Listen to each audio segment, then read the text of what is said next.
اعوذ باللہ من الشیطان اللعین الرجیم بسم اللہ الرحمن الرحیم قال اللہ سبحانہ وتعالی فی محکم کتابہ المجید وفرقانہ الحمید وقولہ الحق وهو اصدق القائلین بسم اللہ الرحمن الرحیم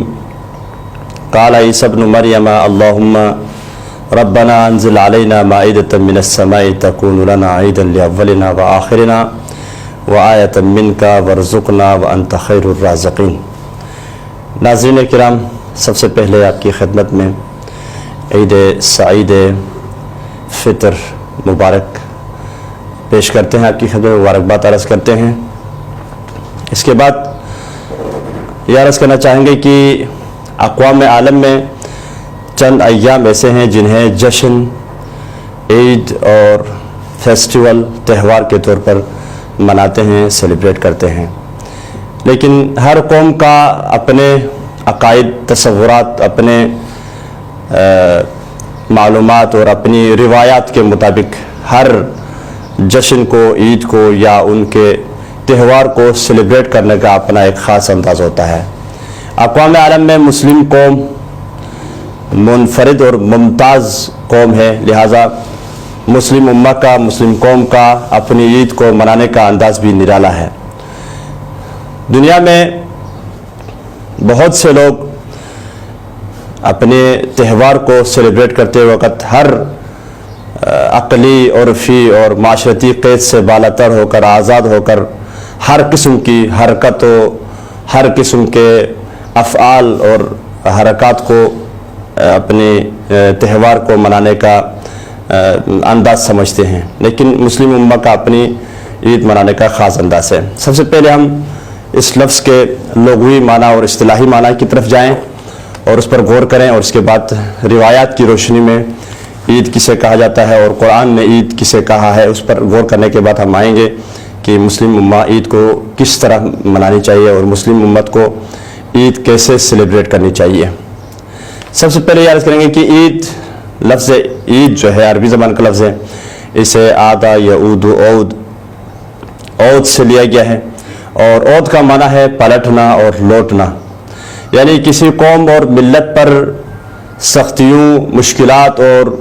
مصائب و آلام کے بعد ایک وقت ایسا، ایک دن ایسا آتا ہے کہ جس میں اس قوم کو کامیابی اور خوشبختی ملتی ہے، خوشیاں نصیب ہوتی ہے، تو وہ قوم اس دن کو عید کے طور پہ سیلیبریٹ کرتی ہے، عید کے طور پہ مناتی ہے، چونکہ ہماری جو زندگی میں، حیات قومی میں آج سے پہلے جو مصائب و آلام تھے وہ ختم ہو گئے، دوبارہ کامیابیاں، دوبارہ خوشبختیاں اور دوبارہ جو ہے ہماری قوم میں نکھار آ گیا ہے، تو اس کو عید کے طور پہ سیلیبریٹ کرتی ہے۔ لہذا اسلامی نقطہ نظر سے دیکھا جائے تو عید کا مطلب یہ ہے کہ انسان کی جو فطرت سلیمہ جو پہلے تھی، پاک صاف جو فطرت تھی، اس کی طرف لوٹ آنا۔ مثلا عید الفطر کو عید کہا جاتا ہے تو اس کا مطلب یہ ہے کہ پورا ایک مہینہ انسان پروردگار عالم کی اطاعت میں زندگی گزارتا ہے، پورا مہینہ پروردگار عالم کی اطاعت میں گزارتا ہے اور پروردگار عالم کے حکم کو مانتے ہوئے گزارتا ہے، اور شوال کے پہلے دن کو عید کے طور پہ سیلیبریٹ کرتا ہے، عید کے طور پہ مناتا ہے۔ تو اس کا مطلب یہ ہے کہ اس بات کی خوشی مناتا ہے کہ رب کائنات نے پورا مہینہ اس کی اپنی اطاعت کی مجھے توفیق دی اور اطاعت میں گزارا۔ اس پوری اطاعت و عبادت و مناجات پروردگار انجام دینے کی وجہ سے اس کی روح دوبارہ اس پاکیزگی کی طرف لوٹ آئی ہے، تو اس لیے اس کو عید کے طور پر سیلیبریٹ کیا ہے۔ اسی طرح حج کے اس عظیم عبادت کو جب انجام دیتا ہے انسان، تو اس کے بعد عید الاضحیٰ کو مناتا ہے، تو اس میں بھی یہی ہے کہ انسان کی فطرت اور انسان کی روح پاک ہو جاتی ہے، انسان کا نفس پاک ہو جاتا ہے، تو اس کو عید کے طور پہ مناتا ہے، یعنی عید دوبارہ اس کی روح اس کی پاکیزگی کی طرف لوٹ آئی ہے، اس کے عنوان سے ہے۔ لیکن دیکھنا یہ ہے کہ خوشی کس بات کی ہے؟ کیا اس بات کی خوشی ہے کہ ہم نے ایک مہینے روزہ رکھنے کے بعد ایک مہینہ جو کھانے پینے کی پابندی تھی ایک محدود وقت میں وہ ختم ہو چکی ہے، اور آج کے بعد سے بغیر کسی پابندی کے، بغیر کسی وقت کی محدودیت کے کھانا پینا ہے؟ یا اس بات کی خوشی ہے کہ نئے ملبوسات سے ملبوس ہو رہے ہیں؟ یا اس بات کی خوشی ہے کہ ہمارے پاس طرح طرح کے کھانے سامنے آتے ہیں اور ادھر ادھر گھومنے پھرنے اور سیر سپاٹے کا ٹائم ہوتا ہے۔ ایک مسلمان کے لیے، ایک کلمہ گو کے لیے، اور خاص طور پر ایک محمد و آل محمد کے پیروکار کے لیے خوشی کا مقام یہ ہے کہ اس نے ایک مہینہ پروردگار عالم کی اطاعت اس کے حکم کے مطابق انجام دی، اور سب سے بڑی خوشی یہ ہے کہ پروردگار عالم اس سے راضی ہے۔ رضی اللہ عنہم ورضوا عنہ۔ سب سے بڑی خوشی ایک مسلم کے لیے، ایک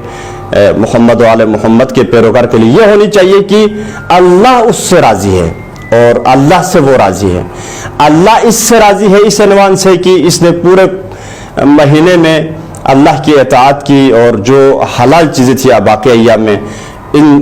ایام میں پروردگار کے حکم سے ان چیزوں کو ترک کیا اور کھانے پینے کو ترک کیا، اور باقی جو چیزیں جو ممنوع تھی ان سے بچے رہا، اور حقیقت میں روزے کا صحیح مفہوم ادا کیا۔ اس بات کی خوشی ہے، اور اللہ اس سے راضی ہے، اور یہ اللہ سے راضی ہے اس بات پر کہ اللہ نے توفیق دی اللہ کے برگزیدہ بندوں میں شامل ہونے کی، اللہ کے نیک بندوں میں شامل ہونے کی توفیق پر خوش ہے۔ لہٰذا سب سے بڑی خوشی یہ ہونی چاہیے کہ وہ کام انجام دے، وہ فعل انجام دے، وہ بیہیویئر ہو انسان کا جس سے اللہ راضی ہو۔ خدا نخواستہ عید کا اور لیلۃ العید کا یہ مفہوم اور یہ معنی نہ لے جو بسد افسوس سے کہا جاتا ہے کہ بعض مسلمان بعض ایسی حرکتیں کر جاتے ہیں کہ جو عید کے معنی اور مفہوم کے ساتھ یعنی میل نہیں کھاتا ہے۔ عید کا ہم نے معنی آپ کی خدمت عرض کیا کہ پاک صاف فطرت کی طرف لوٹ آنا، لیکن بعض لوگ ایسی حرکتیں کر جاتے ہیں، ایسے اعمال انجام دیتے ہیں جو عید کے معنی کے ساتھ میل نہیں کھاتا ہے۔ ناچ گانے اور بہت سارے ایسے مکروہ افعال جو پروردگار عالم کی رضا نہیں بلکہ غضب کا موجب بنتے ہیں وہ انجام دیتے ہیں۔ لہذا حقیقت میں عید اسے کہا جائے گا جو پروردگار عالم کی رضا جس میں ملحوظ ہو، اور جو رہبران دین وہادیان دین نے عید کے دن جو اعمال انجام دینے کو کہا ہے، مثلا امام حسین علیہ السلام کی زیارت کے بارے میں کہا گیا ہے، اور خیرات و صدقات کے بارے میں کہا گیا ہے، یا اسی طرح صلہ رحمی کے عنوان سے ابھی جو ہمارے ہاں لوگوں کے گھروں میں ہم مبارکبادی کے لیے جاتے ہیں، عید کی مبارکبادی کے لیے، یہ اس کو اگر عنوان صلہ رحمی سے جائیں تو اس کا ثواب دوبالا ہوگا، اس لیے کہ خاندان کے ہر فرد کے ساتھ، معاشرے کے ہر مسلم کے ساتھ مل رہے ہیں اور عید مبارک کہہ رہے ہیں، تو اس میں صلہ رحمی کا اگر عنوان شامل کیا جائے تو پروردگار عالم اس کا ثواب کو دوبالا کرے گا۔ اور عید ہے ہی اس شخص کے لیے ہے جس نے پورے ماہ رمضان کے روزے رکھے ہیں۔ بس اوقات ایسے ملتے ہیں معاشرے میں لوگ جو روزے تو رکھتے نہیں ہیں، لیکن عید کے دن جو ہے بڑے بنڈن کے مسلم بن کے پھرتے ہیں۔ مولا امام علی علیہ السلام سے ایک روایت بھی منقول ہے جس میں مولا فرماتے ہیں کہ عید ہے ہی اس شخص کے لیے جس کے روزے قبول ہو چکے ہیں۔ اور اسی طرح پیغمبر اکرم صلی اللہ علیہ وسلم سے ایک روایت بھی ہے کہ اس دن کو، عید کے دن کو یوم الجزا کہا ہے۔ یوم الجزا سے مراد یہ ہے کہ پیغمبر خدا صلی اللہ علیہ وسلم فرماتے ہیں کہ پورے ماہ رمضان میں جس شخص نے اطاعت پروردگار میں یہ مہینہ گزارا ہے، پروردگار عالم آسمان میں ایک منادی یہ ندا دیتے ہوئے کہے گا کہ اے مومنو اپنے انعامات کی طرف بڑھو اور دوڑو، اپنے انعامات کو حاصل کرو۔ یہ یوم الجوائز ہے، اور یہ بھی فرمایا کہ پروردگار عالم کی جزا اور پروردگار عالم جو انعام دیں گے وہ تمہارے ملوک اور تمہارے بادشاہ جو انعامات دیتے ہیں ان کی طرح نہیں ہے۔ پروردگار عالم کا انعام اور پروردگار عالم کا ثواب اور جزا بے حساب ہے۔ لہذا پروردگار عالم نے پیغمبر اکرم صلی اللہ علیہ وسلم کے ذریعے سے یہ ہمیں معلوم کروایا اور ہمیں بتا دیا کہ یوم الجوائز ہے عید الفطر کا دن، اور عید الفطر کا دن دوسرا ایام سے منتخب دن ہے۔ اس دن میں پروردگار عالم نے انسان کی بخشش کے بہت سے ذریعے رکھے ہیں۔ جس طرح ماہ رمضان میں پہلے افطار کے وقت میں بہت سے بندوں کو پروردگار عالم جہنم سے آزاد کرتے تھے، اسی طرح شب قدر میں بہت سے بندوں کو جہنم سے آزادی عطا فرماتے تھے، اسی طرح اس سے زیادہ عید الفطر کے دن بہت سے لوگوں کو پروردگار عالم جہنم سے نجات دلاتا ہے۔ تو دعا کرتے ہیں پروردگارہ ہمیں حقیقی معنوں میں ایک مسلم اور ایک کلمہ گو ہونے کے ناطے عید کے صحیح مفہوم اور معنی کو سمجھتے ہوئے اس پر عمل کرنے اور اس کی ترویج کی تگودو کی توفیق عطا فرمائے۔